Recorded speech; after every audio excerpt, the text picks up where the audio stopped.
do you think of? What do I think from President Erdogan?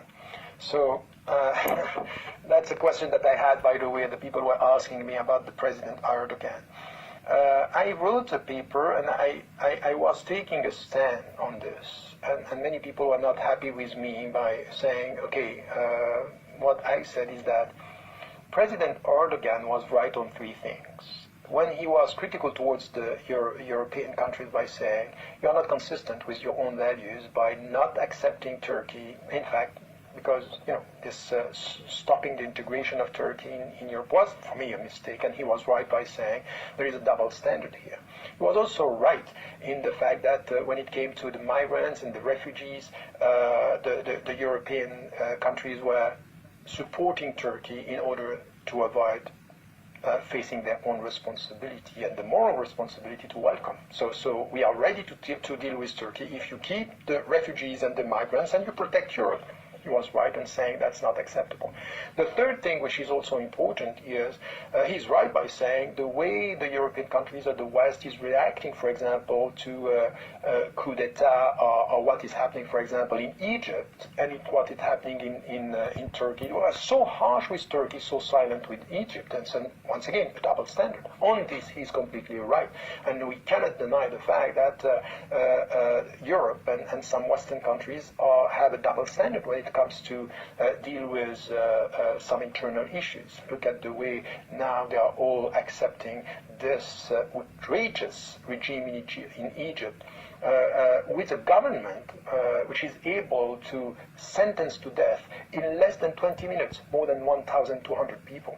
What's that? What's this? And he is saying, and he's pointing out that there is something which is wrong. On this, he's right. Now, his position and the fact that he went from prime minister to president and he kept all this power to him, I think that this is a problem.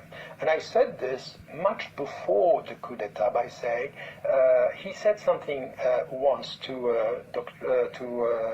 Mubarak by saying, it's wise sometimes that you know that you have to leave your position, and you have, it's wisdom is also to know when to leave. And the fact that he is staying and changing the regime and giving himself power, and some of the things that are said as well about the way he is dealing with power, the way also we are building palaces, and I have a problem with this, and I have a problem with even many people that I know who were in the government were not so happy with the change and the way that he himself thinks that there is no other future or no possible future without himself.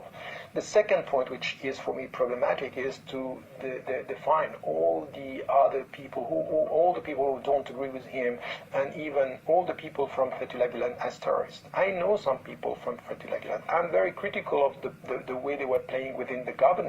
That's for sure, because they were infiltrating. That's for sure. But now to say that all of them are terrorists, that there is no discussion about this, that we have to, no, that's not possible. They are not all terrorists, and we can't justify putting so many people in jail. And then what is also happening with the media and this impossible way of talking. So I know that some of my Turkish friends won't be happy with this, but I stick to my principles. I'm not going to be quiet when I see people put in jail because of what they say or because of what they think, or to be labeled terrorists because they don't agree with the government. That's not acceptable. So the best way to help Turkey is not to keep silent and supporting Erdogan whatever. No, it's